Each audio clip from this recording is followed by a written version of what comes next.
Ladies and gentlemen, you welcome to this edition of the 6 p.m. primetime newscast on Equinoxe Television, live from our headquarters in Cameroon's economic capital, Douala. I am Babler Jonathan. The black color and reflection on the 4-year armed conflict in the northwest and southwest regions of the Republic of Cameroon are the two things that overwhelmed the 2021 edition of the International Women's Day in Cameroon today, while mothers of the nation resolved to paint the day black.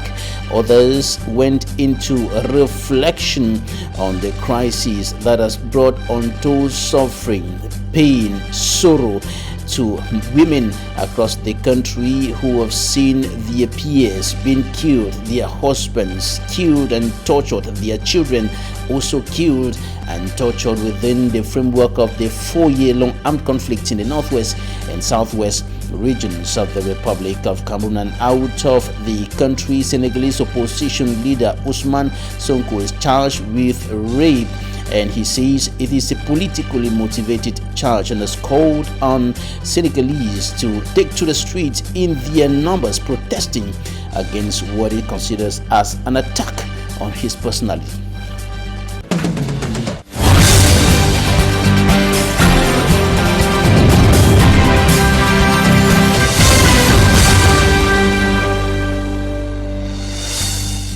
Thanks, ladies and gentlemen, for joining us on this edition of the newscast on Equinoxe Television, beginning the opacity of Limbe, southwest region of the Republic of Cameroon. And there we're going to be talking about a problem that is fast growing, not only in the Republic of Cameroon, but across the world: child trafficking. Some of the children who were subjected to this illegal practice have been brought back to the normal living conditions by authorities in the southwest region of the Republic of Cameroon. They were subjected to child trafficking by some individuals who abused their rights. Details in this report by Smanjikan Gabriel. From the first view, one will think it is a feast organized for children at the premises of the Brigade in Limbe 1 subdivision. But it is not the case. These are children that were taken from Bafakabalwe in Jan division of the southwest region to Dokiat Quarter in Limbe.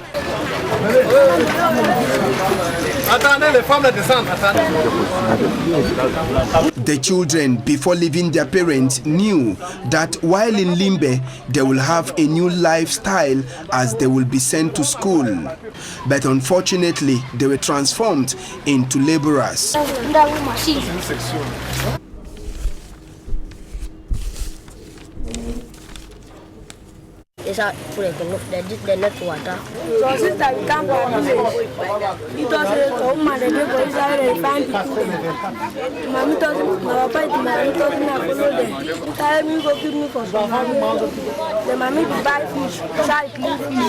Thanks to the effort of security forces under the command of Vumesia, all 26 kids were picked up alongside the 8 suspects involved in child trafficking. Amongst those arrested, 5 were later liberated, while 3 were kept behind bars. 2 of them women and a man. The women debunked the fact that they were not involved in child trafficking. One of the women says the kids were her sister's children. I came to Limbe with my sister's kids since their parents are in the village. They came here to go to school. I was with my friend in a taxi, and immediately we dropped at Dokiat. They said they were hungry. As I went to look for food on my return, I met my friend that was already being interrogated by security forces. They said picking the plenty. I said no, me I get for 5 picking. They said I my friend he picking them. Where they stay for dog. Yeah. Another suspect called said she went to pick up the kids under the command of people who asked for kids to help them at home and who promised to send them to school. I've been for Dokia 3 years. I have lived at Dockyard for 3 years. Some women asked me to look for them kids who can help them, and at the same time, they will send them to school. So I left for the village where I got these kids. I walked on foot from my village to Boa Bakundu, where we saw a car for Kumba. For Boya Park, I pay 14,000. Begin them, I not leave the begin them, their parents and their father, and they give me the begin. They say me I bring the voice. Wait for them, they will help them for send them for school. For now, the 3 suspects have been kept behind bars for questioning, while the kids remain within the premises of the Gendarmerie Brigade in Limbe 1 subdivision. Now we take you to National Road number 5, the section of that highway around the Lala toll gate in the Mongo division littoral region of Cameroon has become more or less a nightmare to commuters. Vehicles are often queued up around that area because of the difficulty of circulation resulting from the terrible state of the road in that area. Immaculate Fogwe has more. Vehicles queued up for several hours along the Lala toll gate in Manjo, Mungu division of the littoral region. Road users blame the traffic jam on the poor state of the National Road number 5. During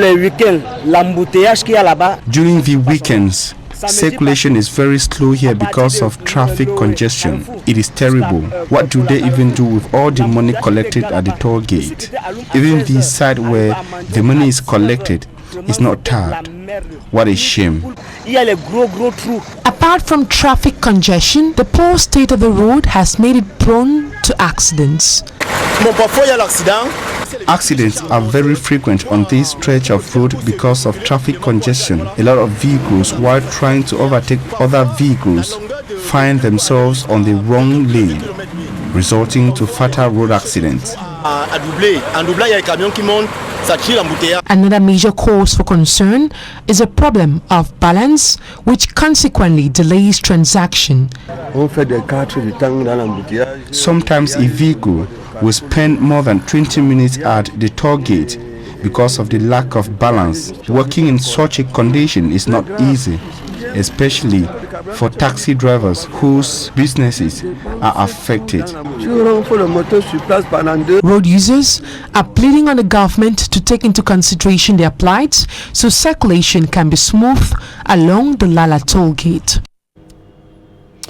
Women, notably mothers of the nation, the Republic of Cameroon, decided to paint this edition of the 8th of March celebration of the International Women's Day in black, with regards to the challenges, notably security challenges that the country is facing in the northwest, southwest, far north, and even in the east region of the country, where several women have been killed, their husbands and children killed and tortured or arbitrarily arrested, according to some legal minds in the country, and they are pressing for solutions to the Anglophone crisis, mounting pressure on the Yaoundé administration to find solutions to the crisis in the northwest and southwest regions of the country, but also the Boko Haram problem in the far north region of the Republic of Cameroon. In the meantime, women in Limbe in the southwest region of the country said the fact that celebrations could not take place this year, as it is often the case as a result of the coronavirus, gave room for reflection, deep reflection on the crisis in the northwest and southwest regions of the country, in particular a crisis that is affecting women in many ways. Details in this report by Davidson Maimo. Monday, 8th of March 2021, Community Field Limbe, International Women's Day celebrations ground in Fako Division, Southwest Region. No Women's Day kaba could be sported. Same as the National Youth Day celebrations, the Cameroon government cancelled International Women's Day celebration as a measure to contain the spread of coronavirus. As a woman, I think it is a very good decision, because first, on 11th of February, children didn't march. Why should we go marching? It is for our health reasons. Okay, they will thank the government for that. They've saved us some money, because you go out and spend when you don't even have the money. Some women opine The strategy used by the government against COVID-19 is really confusing, citing other crowd-pulling activities ongoing. We go into churches, we are in the crowd. In the markets, we are in the crowd. And in other places, we drinking parlors, nightclubs. So it's a whole paradox. This, some say, is an interference to the right of women. I don't know why women have been stripped off this great day of joy. In other places, women are enjoying. Nonetheless, some welcome the cancellation, linking it to the ongoing Anglophone crisis. I, for one, the women is not even going again. It doesn't even make sense again because some people cannot be suffering in the south and in others why some are enjoying the other regions. So. Honestly, because we are in pain. The whole of the northwest and south we're in pains, problems. If it does not hit your family, it has hit your friend or your neighbor or something. So actually, it doesn't make sense.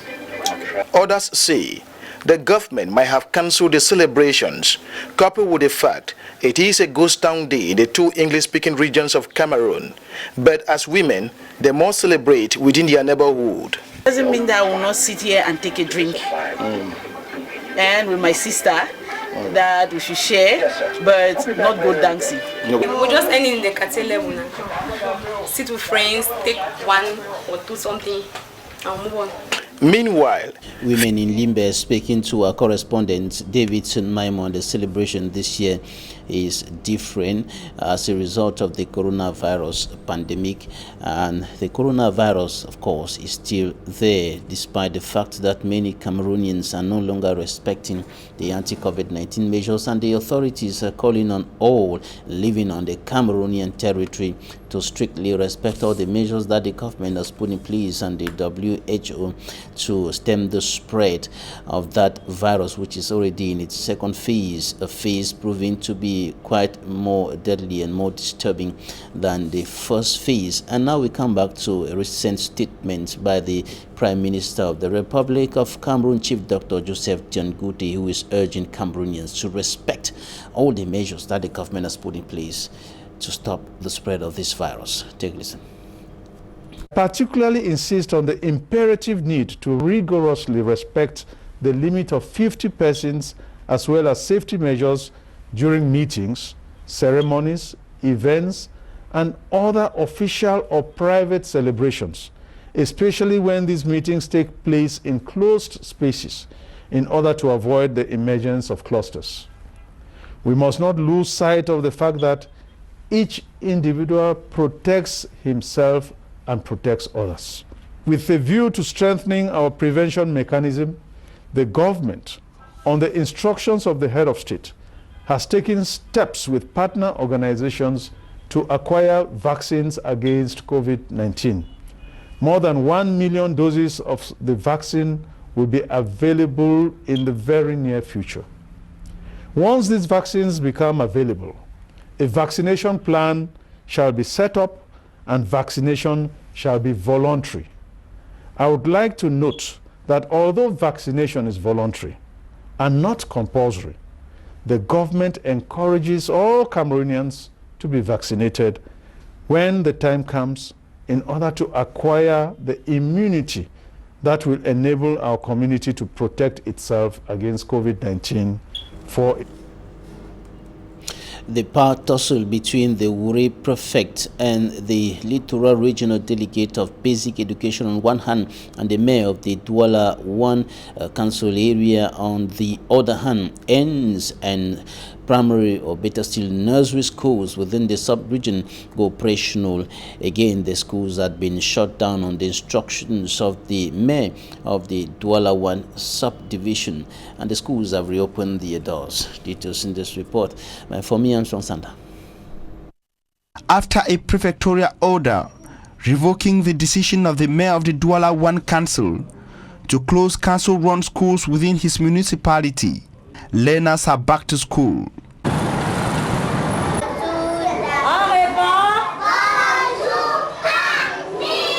At the community-run nursery and primary school Daido, parents could be seen as early as 7 a.m. queuing in with their kids, though very undecided on if it was a good decision to close or open schools. On s'attendait à ce que les enfants fréquentent normalement, mais si c'est pour une bonne cause qu'on a dû arrêter. We wanted our kids to study unperturbed, but if the school was closed for a good reason, who then are we to contest? Ben, je sais pas, qui suis-je? Happy to bring back their kids to school and at the same time afraid of a possible risk.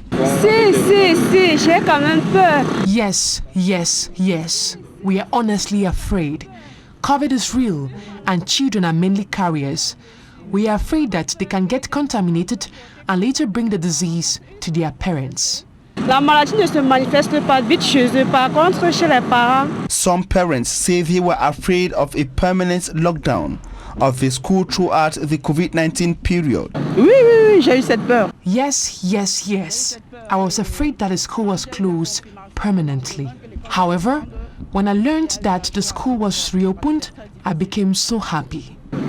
Merci. Other parents on their part are more concerned with the financial loss of parents if schools were to be closed down permanently, like the case of 2020.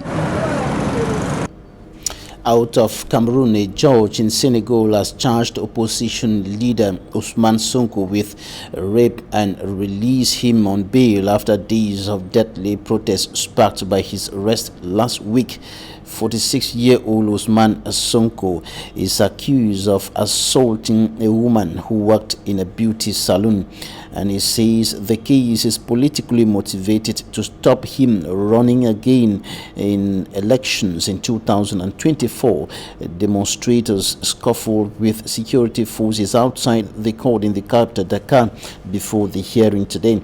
Police have deployed armored cars in the wake of Senegal or several days of clashes in which at least 8 people were killed, and of course that is happening in Senegal, and among the 8 people who were killed is a teenager in the southern town of Diaoubé, and this is the most serious violence Senegal has been seen for several years.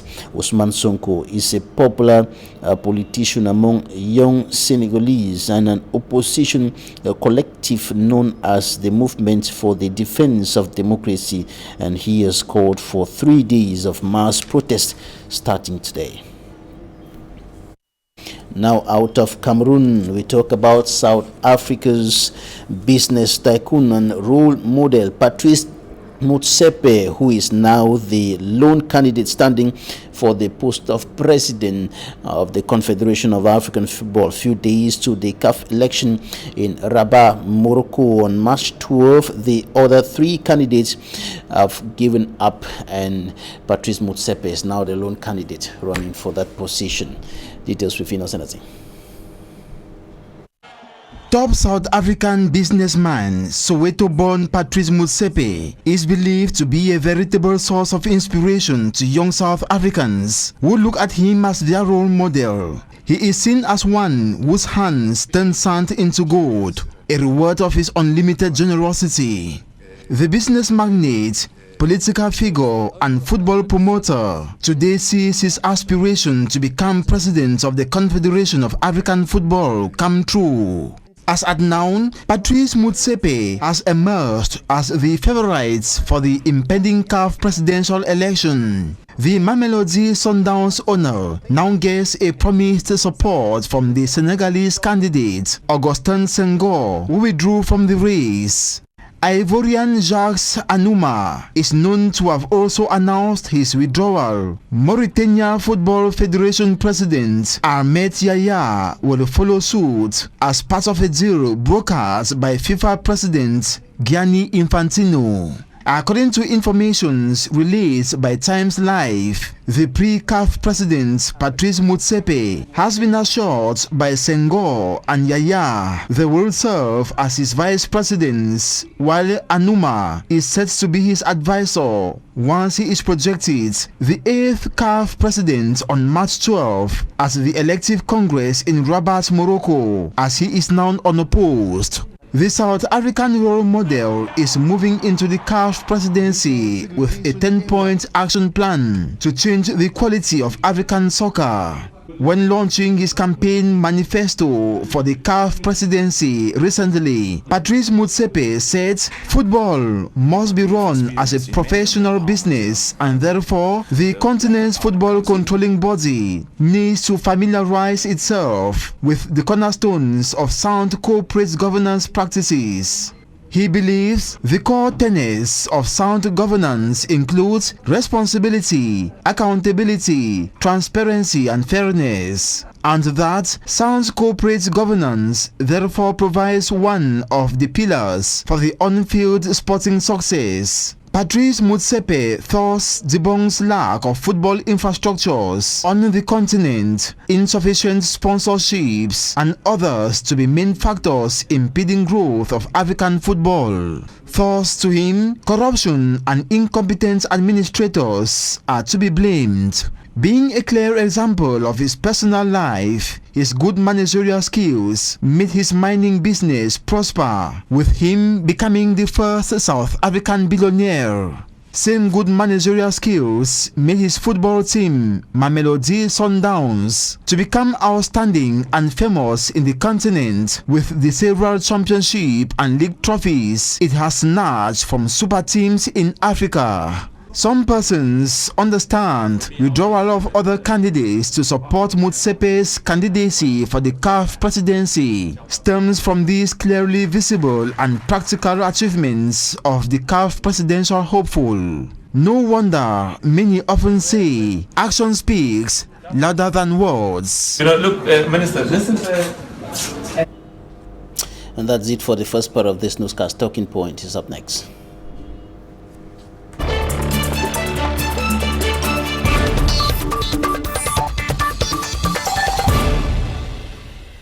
Way or the other, they are sources of inspiration to many women, the young and the old. They have braved and they are still braving several challenges and stereotypes to rise in politics and in the civil society. We're going to share their story today. I begin with you, Ba Akwen Nadie, politician, member of the Cameroon Party for National Reconciliation. Thank you for joining us today. Thank you, Mr. Babila. It's a pleasure having me at this very prestigious platform. I want to greet all the women in the world to tell them that women are fast taking leadership positions in the world. So I think that women who are able to pave themselves, who are able to distinguish themselves worldwide with the likes of the newly appointed Director General of WTHO, the World Trade Organization. Yes, it's a pleasure to know that women are fast taking leadership positions in the world. Women are fast taking leadership positions in the world. And joining us from Munich in Germany is Mirabel Sonki Ewane. She's a civil society leader, founder of the Network for Solidarity, Hope and Empowerment. Thank you for joining us today. Good evening, Mr. Babila, and thanks for inviting me another time on your platform. How did you become a civil society leader? Becoming a civil society leader was not that easy, but you need to see a problem and be able to find a solution. So there was a problem. That's what happened, and I thought there's the solution. So that's how I got into what I'm doing now, to be a civil society leader on behalf of the Network of Solidarity, Hope and Empowerment Cameroon. Is it easy to start? The first step, how was it? Oh, it was so difficult. It was not an easy ride. It was not an easy ride, especially in terms of administration. I think I will tell you for free that it took me over 10 years to finally have the requisite authorization, based on the fact that I'm not based home. So every time I was home, you always come for a short stay. You come for a month or so. The administrative hurdles were not easy. So making it in such a way that you get so disappointed and you just want to leave it. So that's it. And then at the end of the day, the Network of Solidarity, Hope empowerment had legal recognition in 2019. Politics, Nadi, is a very slippery domain. It's an area where, especially in Cameroon and other African countries, where there are lots of challenges. How did you get into this very difficult and male-dominated area? Well, Mr. Babila, it's true that politics and women is not really that easy in Africa, because in the world and in other European countries, if I may say, they have already braved that archaic mentality that women are only good for the kitchen or for the maternity. But being a woman in politics is not really easy, because we face a lot of challenges. It is not really easy to get, along with these men who always try to depress you, who always try to ridicule you, who always try to look at you as if you were not their own level, or you are not good for politics. Like today, I was on a plateau with a male. How did you get the idea? How did it start? The urge to get into politics? Well, my getting into politics was like, something that just happened randomly, because I worked with my president for the presidential elections as his strategist, and that was how I got into politics. But the love for politics has always been in me since I was in school, because the representativeness of women in politics in Cameroon as a whole is really minute, and the quota they give to women in things like positions is really minute. So I decided to brave all that barrier to tell the world that women in Cameroon can also get into politics and change situations. All right, you were translating documents for the president of your party, of course, Honorable Cabral Libi. Sure. You were his translator, and you were translating political documents and Yeah. reading through, probably getting inspired by some of the ideas that you were reading and translating. Yes, Mr. Babila, there is a saying that says, if you do not do politics, politics will do you. And we do politics every day. So when I started translating these documents of my president, there were some things that really attracted me to this, because everything in the world is being controlled by politicians, if you may say, and the political sphere of Cameroon, it's a kind of one that is really poisons. So I decided to get into politics to cleanse that politics, and try to remove that mentality that politicians are not really clean, or they are not truthful. So that's why that was my urge factor to be able to get involved into politics, to be able to do politics in a different way. Yeah, the general idea is that politics is a dirty game. That's it. Politics is a game of liars. Politics is a game of people who make false promises. Sure, the tendency is that politicians always work for their stomachs, but I want to claim that we are supposed to bring an era of politicians that are more interested in the demands of their population. So that is why I get into politics. It is not like I got into politics to fulfill that kind of desire to be at the top. I got into politics to help those who are voiceless, to help the women there who cannot express themselves freely. So that is why I really got into politics. That's why you got into politics. Now, Mirabel, you are in the civil society. What are some of the obstacles that stood right before you, threatening to hinder you from getting to this domain and doing exploits? The challenges, as I earlier said, were the administrative procedures. It was not easy. Sometimes you ask yourself, you want to help your community, and you see the need of doing this thing, but the administrative hurdles, like I told you, it took over 10 years, because coming to Cameroon and staying for 1 month, it's not time enough for you to, to carry out all your administrative, to carry out the administrative things. You have a lot of hurdles that, you can't even say. And then also there's some kind of disdain for a woman. What do you think you're coming to do? Do you think you're going to change the world?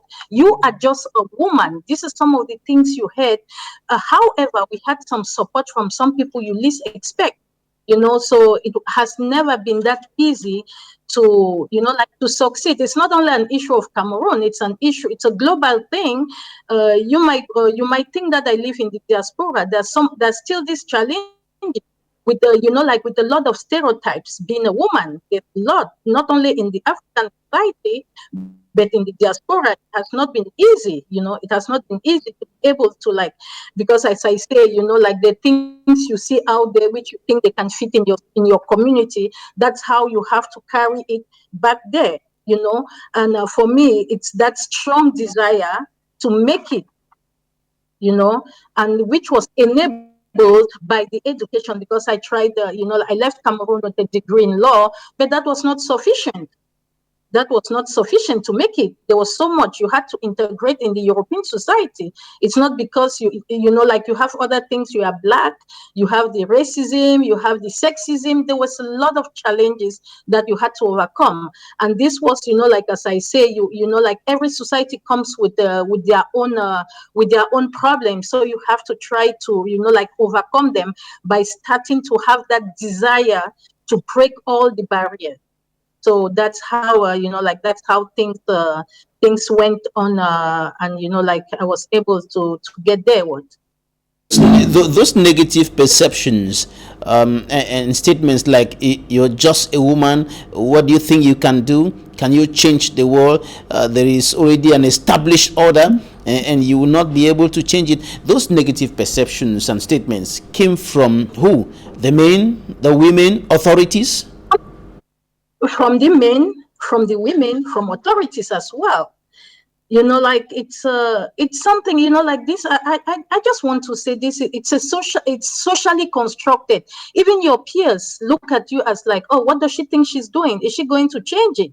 We live in a society, you know, like we live in a society where you have opportunities.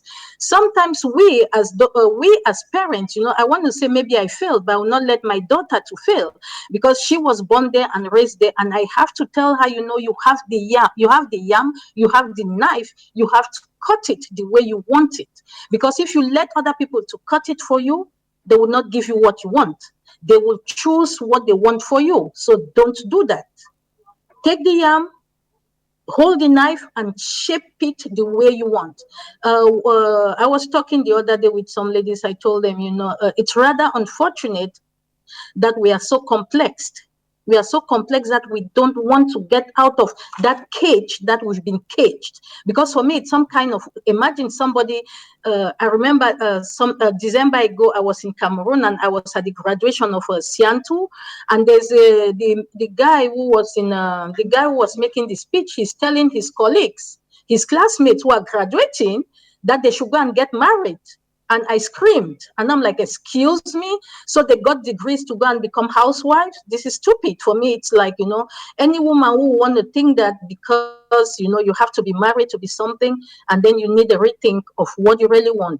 Is that the purpose you were born for? No. You are a mother, you are a wife, you are a sister, you are a daughter.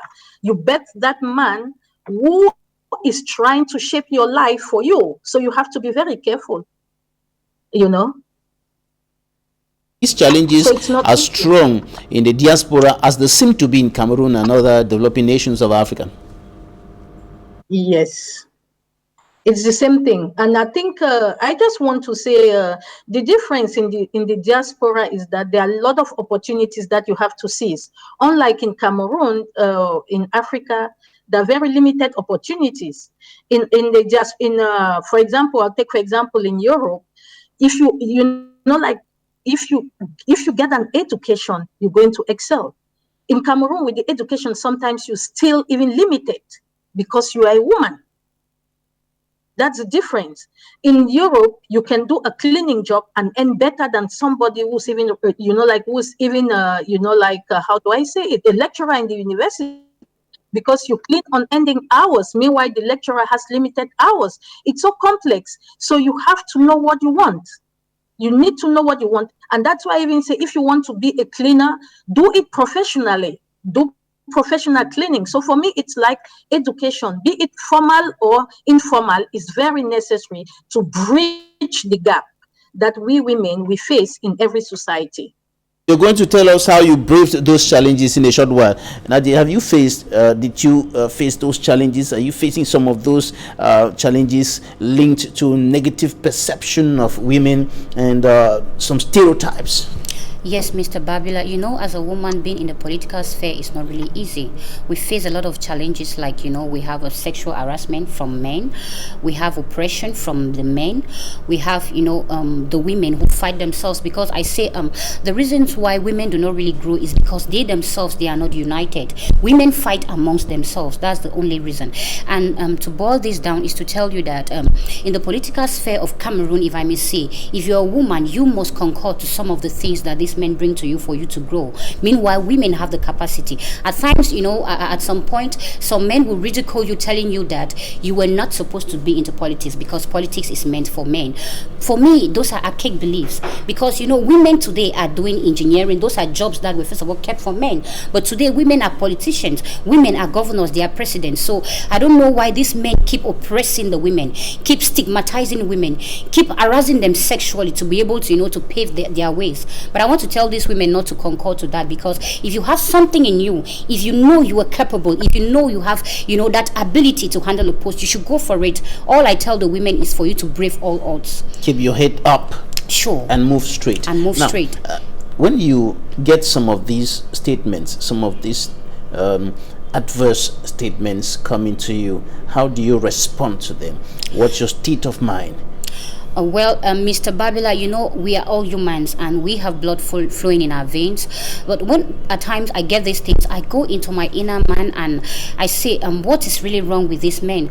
Don't they think that women don't have that capacity? Don't they think that women are able to, you know, hold responsible posts in this society? Mr. Babila, let me tell you, even in our cake days, women were the ones who took decisions. If you go to our chiefdoms today, those people they call the Mafo, they were the ones that, mothers. Yes, they were the ones that told their husband, do this, and the men go out and do that. So at one point, women were working and their works were not given visibility. They were working in the background. Yes, they were working in the background and their works were not given visibility. So I think that women are strong enough, you know, to take part in decisions making. And I know that at one point in life, you might get discouraged because of all what you face, all what you have. At times, you know, men do not want to accompany you. We have financial problems. Like, you know, some of our women who are in the villages who are trying to, you know, do agriculture and other works, they do not have financial assistance from these men because they think that you're only good for the kitchen, you're only good for the maternity. So I think that women should be able to brave their way, should be able to, you know, break that archaic bundle mentality that women cannot do something that can impact the society positively. Women, it is often said, can do everything and even better than. Well, Mr. Babila, I do not want to, you know, rely on that statement that says that what a man can do, a woman can do better. I still want that what a man can do, a woman can do as well, so that all of us, we work together.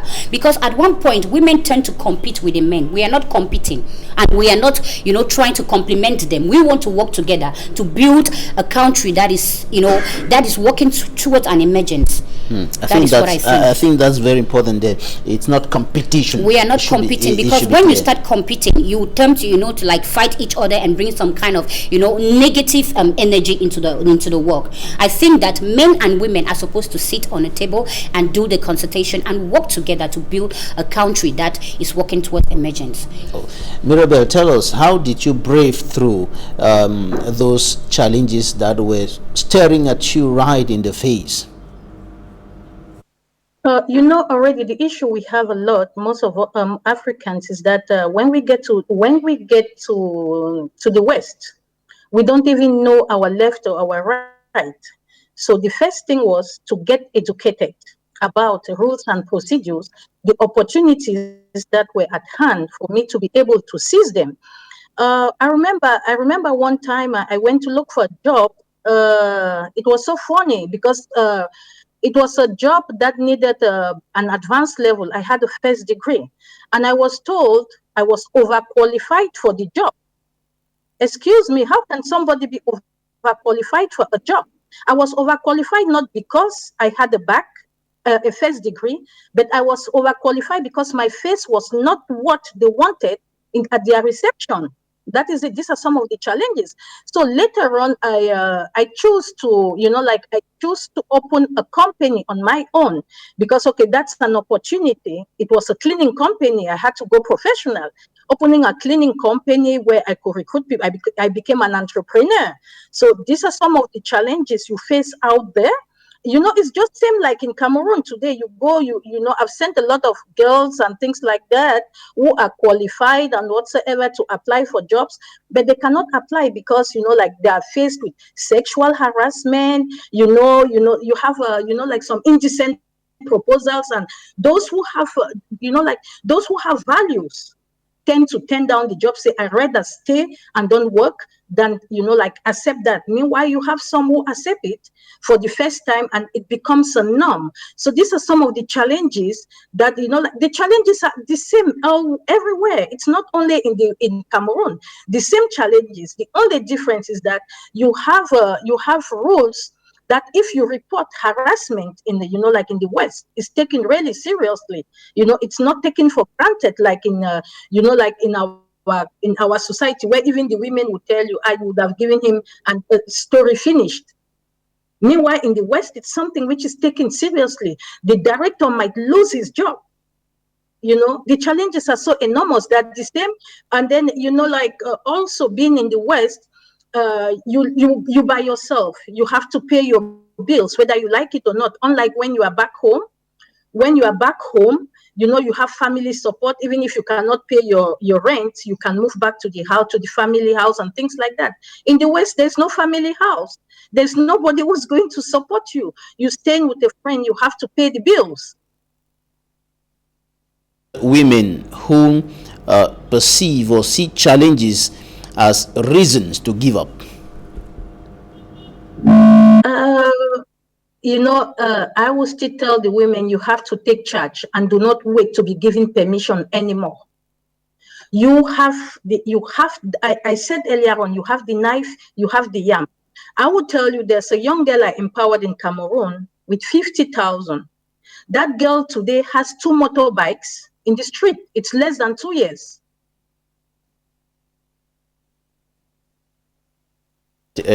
Quite interesting there. But Nadie, we are rounding up. Women looking at you now, some of them might have tried one thing or the other and it's not working. They tried politics like you, but they are not making it through. What will you tell them?